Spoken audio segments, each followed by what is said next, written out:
సంస్కృత సుభాషితం అనువాద పద్యం 131 సేకరణ పద్య రచన సహజ కవి డాక్టర్ అయినాల మల్లేశ్వరరావు తెనాలి. గానం గాన కళారత్న శ్రీ వెంపటి సత్యనారాయణ తెనాలి.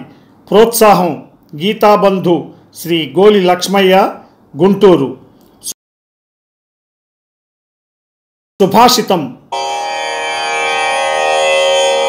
కుసుమం వర్ణ పరిపన్నం గంధహీనం నశోభతే నశోభతే క్రియాహీనం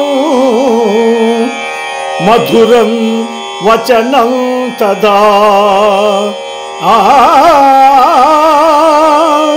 ఆ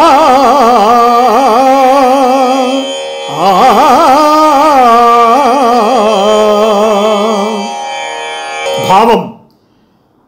అందమైన రంగులున్నప్పటికీ సువాసన లేని పుష్పం ఎలా శోభించదో అలాగే ఎన్ని మధుర వాక్యాలు మాట్లాడినా ఆ మాటలను ఆచరణలో పెట్టని వ్యక్తి కూడా రాణించడు. అందమును గొల్పు రంగులున్నప్పటికీ ఏ సువాసన లేక శోభించదు విరి. అట్లే పలు మధురిమలు మాట్లాడునేని ఆచరించక రాణించడతడు సుమ్మి.